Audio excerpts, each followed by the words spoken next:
everyone, and welcome to the Composition Masterclass podcast. My name is Fabian Sanchez, and I will be your host for today's episode. We are very excited to have you here with us. This podcast was designed as a guide for students who will take the composition course in the future. Throughout this semester, we learned that academic writing is much more than simply putting words on paper. Effective writing requires organization, critical thinking, attention to details, and solid understanding of grammar and academic conventions. The purpose of today's episode is to share the most valuable lessons that we learned during this course and provide practical advice that can help future students succeed. Instead of presenting isolated definition, we want to discuss how these concepts work together and why they are important in real academic writing. So, today are three guest speakers who have developed expertise in different areas, and of course, they will help us explain key concepts, clarify common misunderstanding, and share strategies that make the writing process easier and more effective. During this episode, we will explore three major areas. First, we will discuss the three core essay structure: expository essay, comparison and contrast essays, and cause and effect essay. We will also talk about the importance of drafting and how planning can improve the quality of paper. To help us understand these topics, I like to welcome our first guest speaker, Fernanda Marin. She will explain the purpose of each essay type and share some practical advice based on what we learned throughout the course. Fernanda.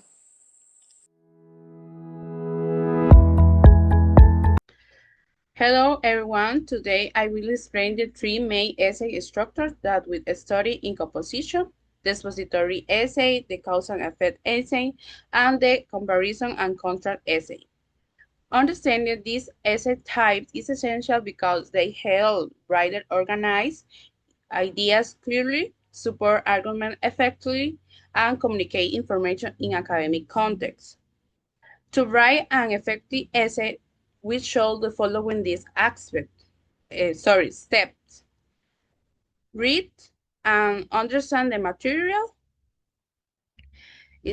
We take a note, highlight key ideas, and ask questions to gain a deeper understanding and clear the focus on the topic. The second is develop and thesis statement. The thesis statement defines your position on the topic. It should be the specific and present a clear argument that you will support throughout this essay. And finally, the create an online to organize your ideas. Before discussion is essay structure, it's important to understand the basic in organization on academic essay. Every essay begins with an introduction that includes a hook and some background information and this is a statement. The body paragraph then develops the main ideas through evidence, examples, and analyses. Finally, in the conclusion, restated the thesis, summarized the key points, and leaves the reader with a final thought or reflection. Okay. The first essay structure is expository essay. Its purpose is to explain, inform, or clarify a topic without persuading the reader or expressing personal opinions. This type of essays answer questions such as what it is, how does it work, or why does it happen. The process is choosing A topic, it must be a topic that is explaining with the facts and reports, and create an online to organize your ideas. Um, well, okay. The essay, the online is the same. The introduction and conclusion is the same, but the body paragraph introduce the topic sentence that introduce the main idea of the paragraph, and the claim it will be your argument or opinion, and evidence they are those that example of fact that proves that your opinion is true. This structure should be repeated for each body paragraph.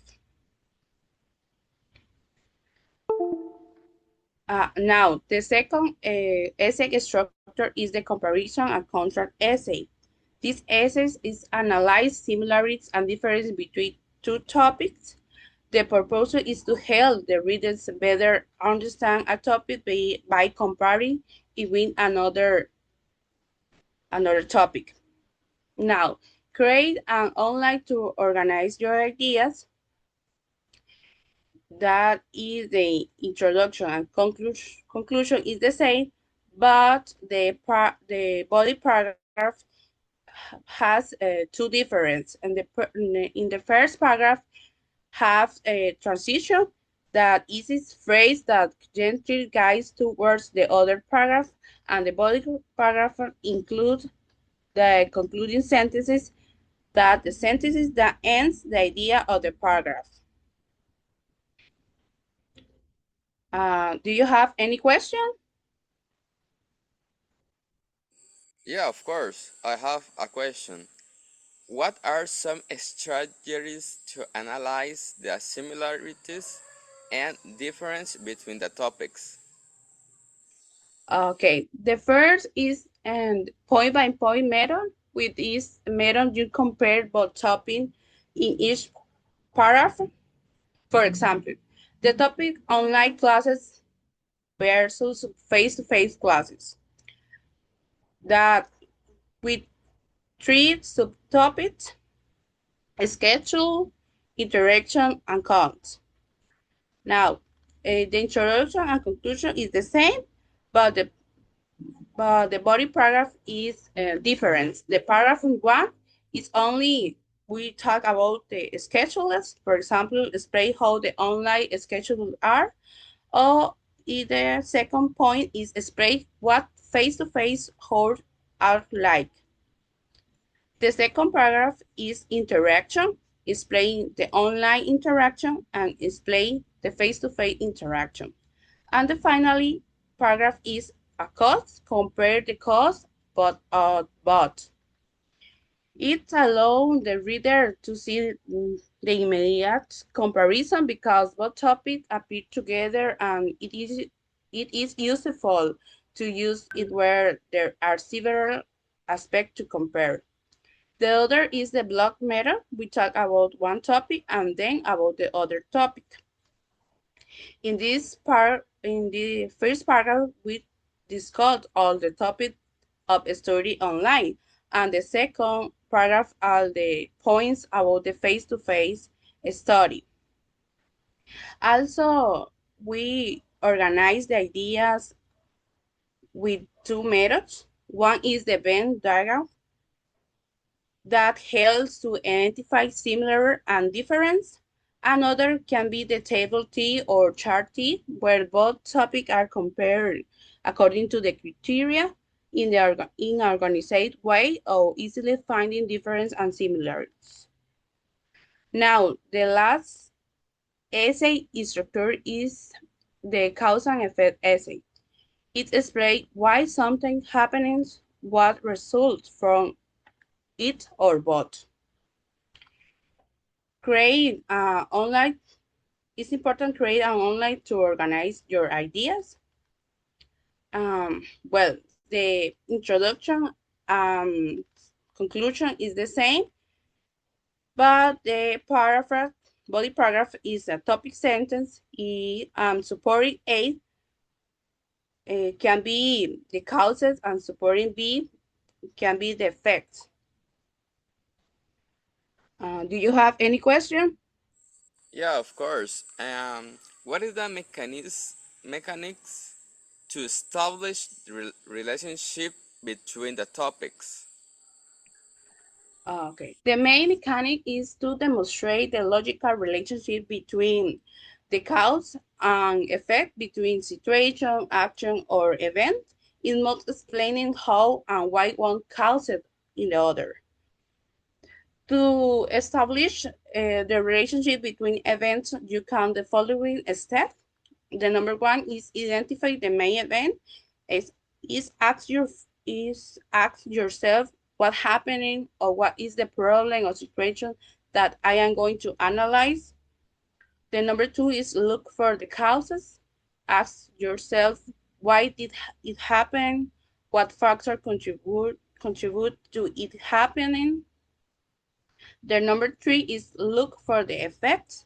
Ask yourself what consequence did it produce, what changed after it happening, and the final is check the logical connection.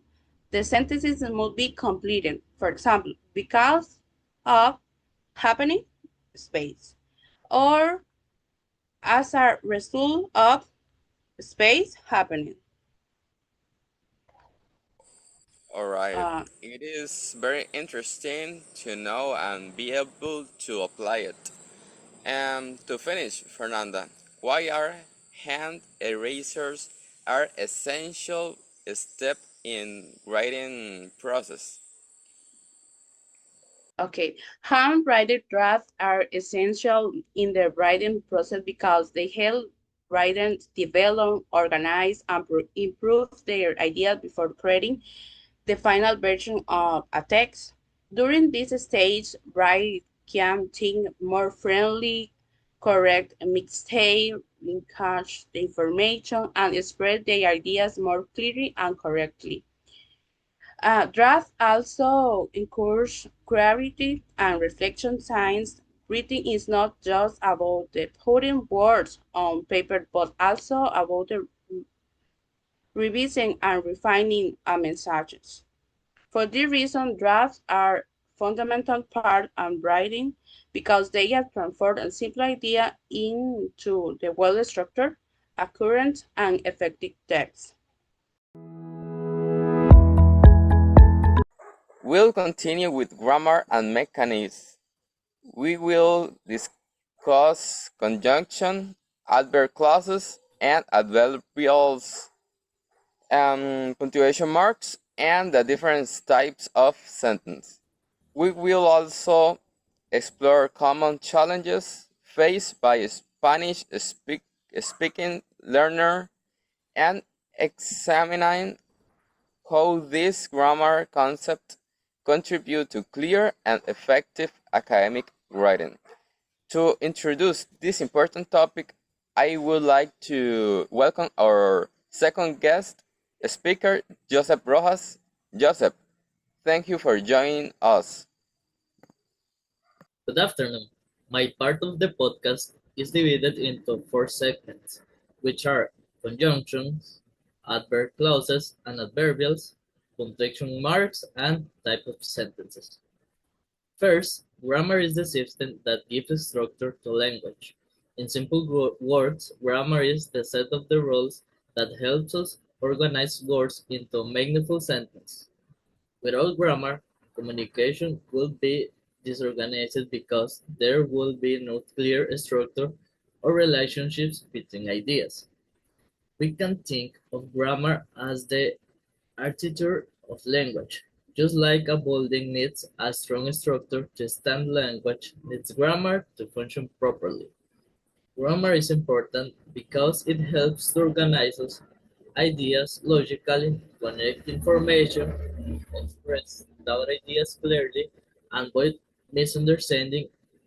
Every time we speak or write, we use grammar to decide how to connect ideas, where to pause, and how to show relationships such as cause, contrast, or condition. Today, I will explain some of the most important grammar concepts in English: conjunctions, adverb clauses and adverbials, punctuation marks, and sentence types. Let's begin with conjunctions.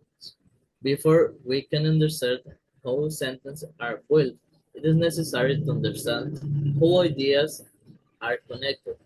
This is where conjunctions become important. Before we start, why are conjunctions so important in grammar? Joseph? Conjunctions are one of the most important parts of the grammar because their main job is to connect ideas, communicate depend or relationship between ideas, and conjunction make those relationships clear. For example, I was tired, I studied, I passed. They are separate ideas. But if I say, also I was tired, I studied, I passed. No, the ideas are connected logically. This makes communication smoother and more coherent. Let conjunctions are words that connect words, phrases, or clauses. Their function to create relationship between ideas. They are important because communication is not made isolated thoughts. It is made of connected thoughts. For example, she likes coffee and tea. The conjunction and connect two nouns. This, show, this shows addition. Another example is he stayed home because it was raining. The conjunction because connect two clauses. This shows reason. So conjunction help us express relationships like addition, contrast, reason, condition, and choice. Next, coordinating conjunctions connect elements of equal grammatical importance. This means both parts of the sentence have the same value.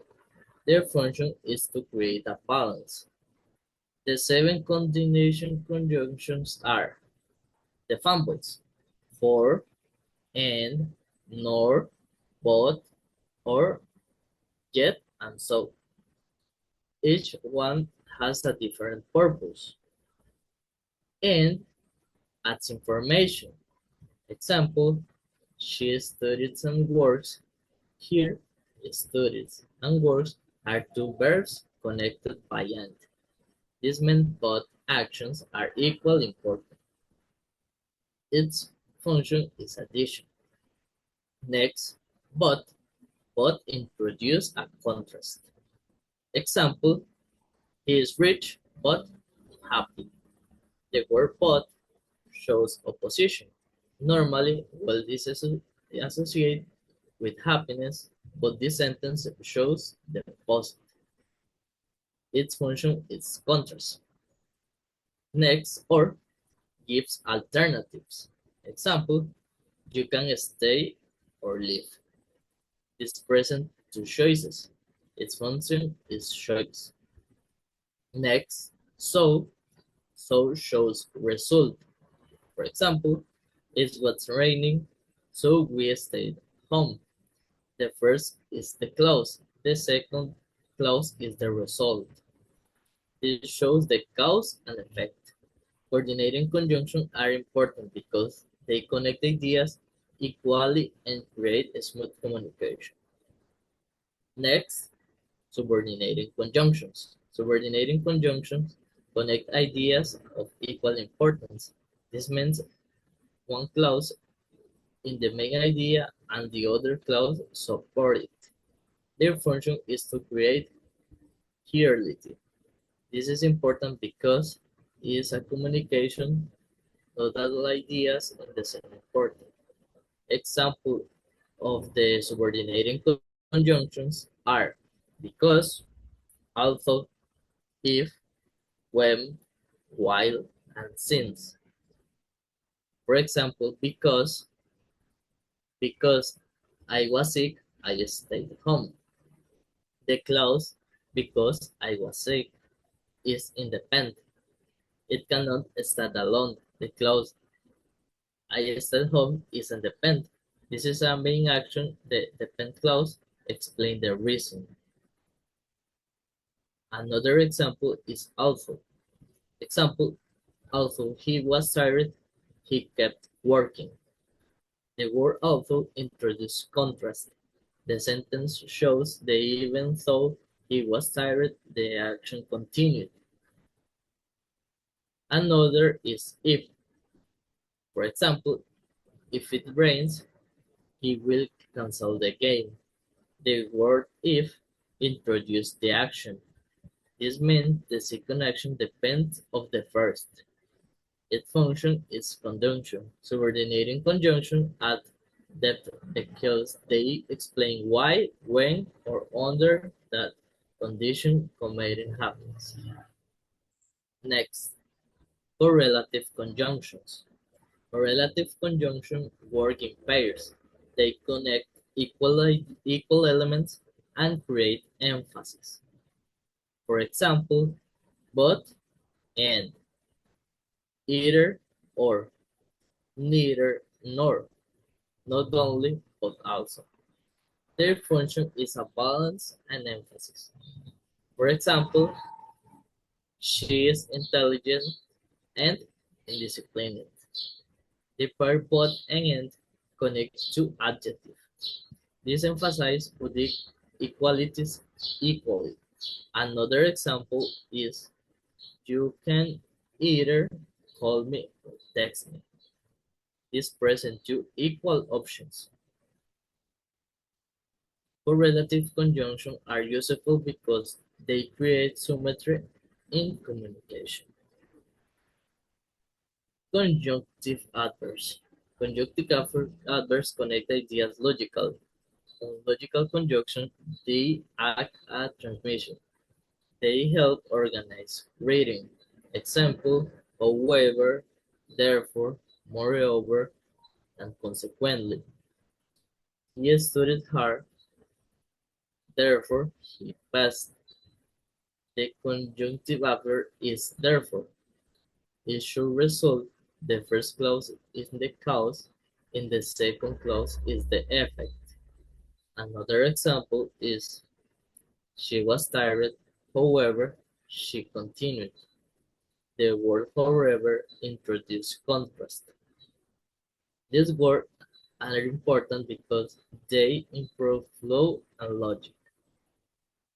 To continue with adverb clause and adverbials, note that we understand conjunction, we talk about a structure that provides more detail. All right. You already talked about conjunction, but how do adverb clauses and adverbial make communication stronger? Yes, they add context to communication. For example, she left. That is complete, but she left because she was tired. Now we understand why. That extra information makes communication more complete. Next, adverb clauses. Adverb clauses are a dependent clause that function like adverbs. Their job is to modify the verb in the main clause. They answer questions like when, why, how, under what condition. This makes them important because they provide sequence. For example, time. Example, when the class ended, we left. The clause, when the clause ended, tells you when. The main action is we left. This gives time context. Next, reason. Because I was hungry, I ate. The adverb clause explains why the action happened. Reason, being hungry. Action, eating. In the condition, example, if you study, you will pass. The clause creates a condition. Passing depends on studying. Adverb clause adds detail and make ideas richer. Next, adverbials. Adverbials are words or phrases that also provide extra information. They are simple than adverb clauses. Their function is the same to modify the verb. For example, time, we met yesterday. The word yesterday tells us when. Place, she lives in Costa Rica. The phrase tells us where. Manner, he spoke softly. The word softly tells us how. The difference is adverb clause, full clause, and adverbials word or phrase. Adverbials are important because they make communication more precise. Now, let's move on the punctuation marks.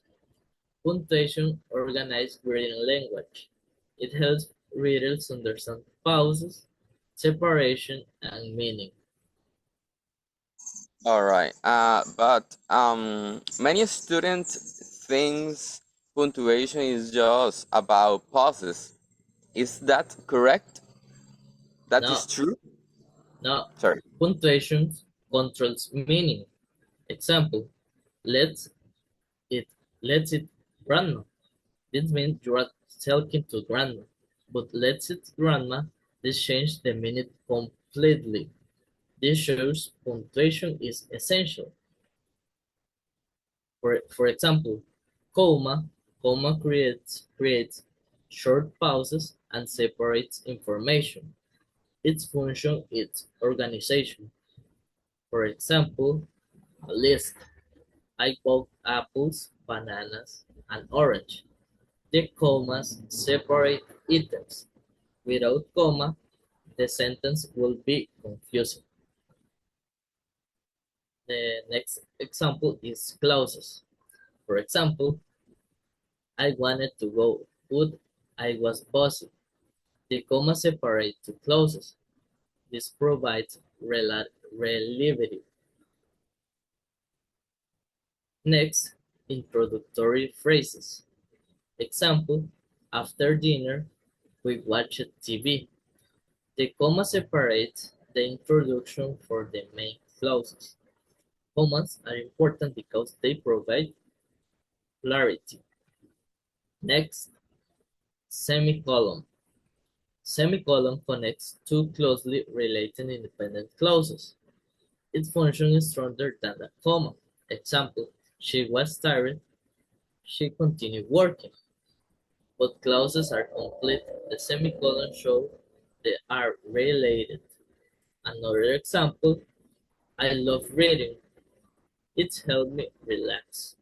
The semicolon creates a stronger connection than period.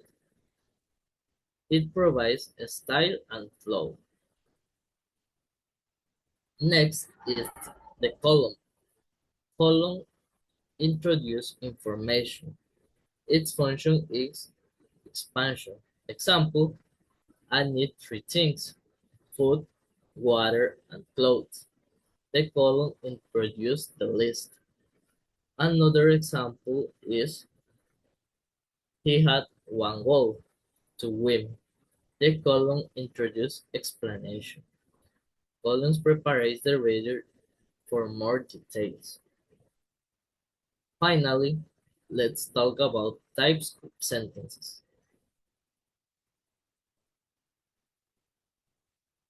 Uh, Finally, why it is important to understand different sentence structures.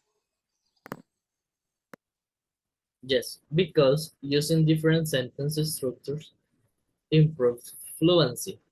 If we only use simple sentences, communication becomes repetitive. Variety makes writing and speaking more sophisticated. For example, simple sentence. Simple sentence has one independent clause. Its function is directness. Example, she studies. It has one subject and one adverb and one verb. It expresses one complete idea. Simple sentences are clear and direct. Compound sentence. A compound sentence has two independent clauses. Its function is balance. Example, she studies and he works. Both clauses are complete. The conjunction connects them quality. This creates balance. Next, complex sentence. A complex sentence has one independent clause and one dependent clause. Its function is hierarchy. Example, she studies because she wants success. The main action is studying. The dependent clause explains why. This creates depth. And next, compound complex sentence. A compound complex sentence has at least two independent clauses and one dependent clause. Its function is complexity. Example, she studies and he works because they want success. This combines multiple ideas. It is the most advanced structure. This type is the common academic writing because it shows fluency. To conclude, all the same grammar concepts work together to create effective communication. Conjunction connect ideas and create relationships. Adverb and adverbials add extra information and context. Punctuation organize meaning and structure. Sentence type create variety and fluency. Understanding grammar is not just about learning rules. It is about learning how to communicate clearly, logical, and effectively. The better we understand grammar, the better we can express our ideas and connect with others. Thank you.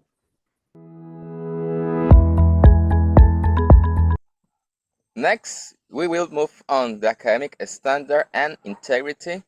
In this section, we will examine thesis statement, APS 7 edition formatting, summarizing, paraphrasing, and the responsible of the use of sources in academic writing.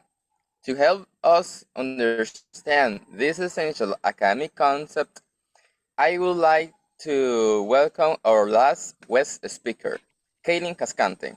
Kaylin, thank you for being here.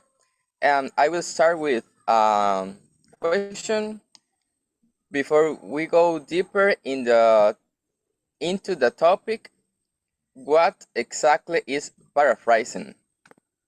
Okay, well, thank you for inviting me. And well, yes, that is important to know because paraphrasing and means translating a specific and targeted message from a source into your own words and your own sentence structure. So, to be clear, it is basically explaining someone else's idea by your own voice and rather than just copying and pasting what they wrote. Yes, well, now the scope that is important in these mechanisms and the scope and is a paraphrase that is roughly the same length as the original text. It retains the exact level of detail but completely changes the delivery. So think of it as retelling a story. So you keep all the facts and you don't make it much shorter or longer, but you use your own style and different words to say it. Now, let's talk about the purpose. To integrate specific evidence or detail cause and effect relationships without breaking the flow of your writing with a direct quote. So to put in simple, you use paraphrasing when you want, to include specific facts or explaining how things cause other things to happen, but you want to keep your own writing style smooth instead of interrupting it with a copied and paste quote. All right. I have another question for you. Many students confuse paraphrasing with changing just a few words. That is enough? Not really.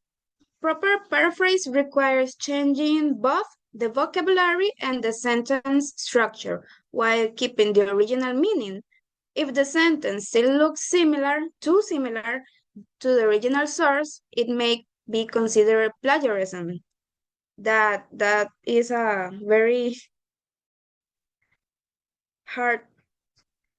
And so now we can talk about some tips that the future students can make or use.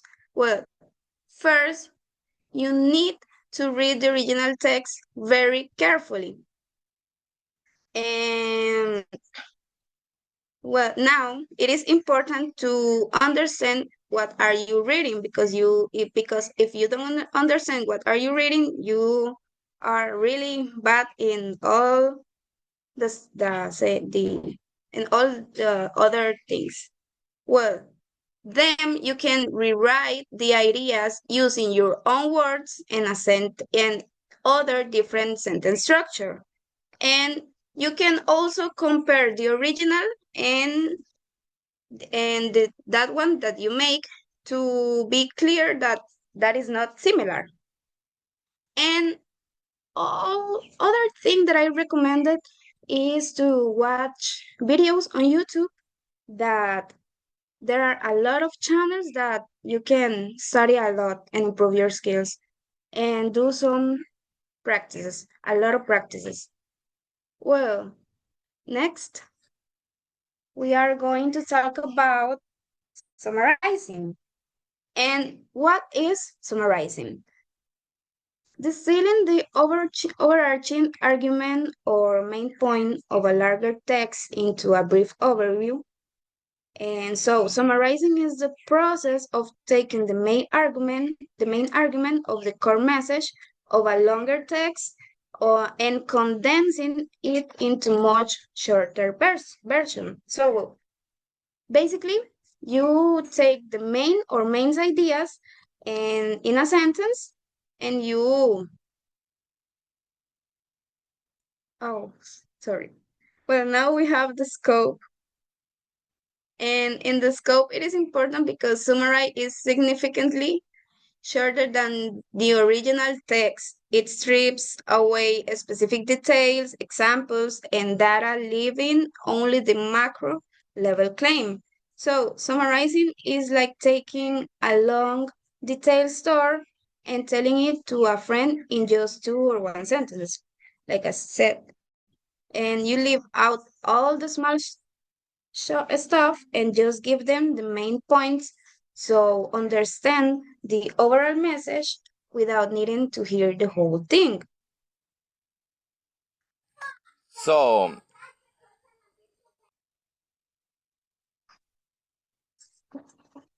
sorry. So, when should a student summarize instead of paraphrase? That's a great question because students should summarize when they want to present the overall idea of a text without including all the details. And on the other hand, they should paraphrase when they need to explain a specific idea or piece of evidence while maintaining the same level of detail. Well, now, the purpose of summarizing basically is to establish context, effectively review literature, or provide a broad foundational understanding before going into a specific analysis. It is like giving an introduction or a quick briefing. You provide the essential background information so that your audience understand the context before you start diving into deep specific parts of your arguments. Well, some tips are first, like in the paraphrasing, read the entire text, identify the main idea, ignore unnecessary details and examples, and write the summary using your own words. And the most important, cite your source if the information comes from other author. That is too important. Well, now let's talk about APA 7th edition. And this, it is a standardized set of guidelines for formatting papers, citing sources, and organizing academic writing. APA format helps writers organize their works and give credit to original authors. The two areas students struggle with most are in text citation and reference page. All right. I have the last question for you. Why is APA format so important in academic writing? Well, APA format is important because it helps writers present information in a professional way, and most importantly, give proper credit to original authors. It also helps readers locate the sources that were used in the paper. Now let's talk about text citation. This is a shortener citation that refers the reader to a full citation located in the reference list at the end of your paper. So it's like a quick brief note you place inside your sentences whenever you use someone else's ideas or words.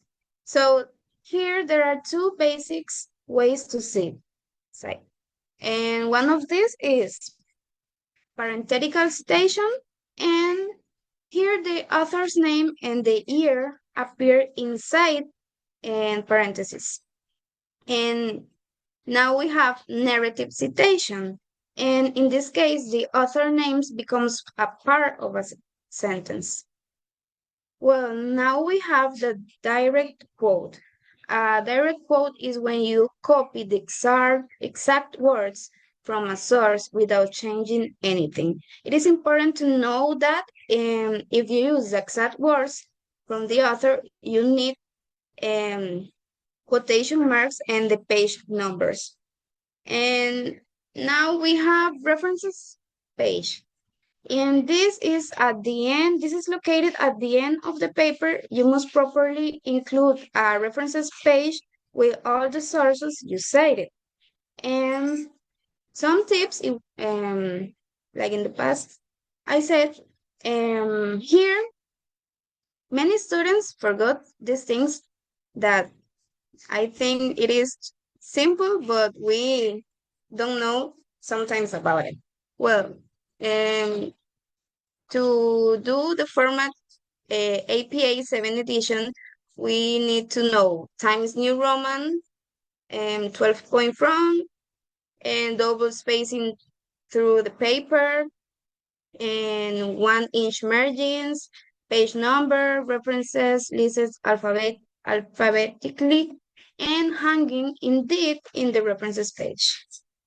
Um, well, finally, to say some general advice, if we have to give one piece of advice, and it will be this: don't wait until the last minute to find the sources and format citations. Use APA format from the very beginning of your essay, and you will save the time and avoid mistakes.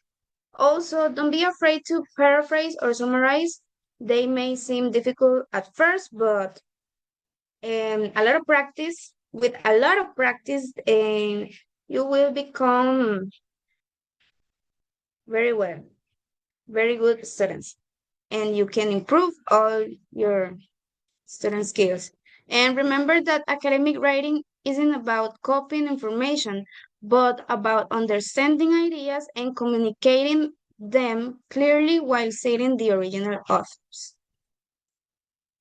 And that's all. Absolutely. If you learn these skills early, writing academic essay become much easier and much more professional. Thank you for your participation here. Well, guys, we have reached at the end of today's episode for the Composition Masterclass podcast. Throughout this conversation, we explore the essential concepts that form the foundation of effective academic writing. We discuss the three core essay structure, examined the importance of a strong thesis statement, and academic integrity, and review grammar and mechanics that help writers communicate their ideas clearly and accurately. One important lesson that we learned during this course is that successful writing doesn't happen in a single step. A strong essay are the result of planning, drafting, revision, and continuously improving. Um, every stage of the writing process contributes to producing clear, organized, and meaningful academic work. We also learned that academic writing is not only about following rules, it is about expressing ideas effectively, supporting arguments with evidence, and communicating with a specific audience. Skills such as paraphrasing or summarizing, proper citation, and grammatical accuracy are valuable not only in this course, but throughout a student academic and professional life. To the students who will take this course next year, our advice is simple. Start early, read carefully, ask questions when you need help, and never be afraid to revise your work. Writing is a skill that improves through the practice and persistence. On behalf of our entire team, thank you for listening. We hope this podcast has provide useful information and encouragement for your academic journey. This was the Composition Masterclass podcast. Thank you for your joining us, and we wish you the very best in your future writing experience. Thank you very much. Bye. Thank you. Thank Thank you. you. Bye.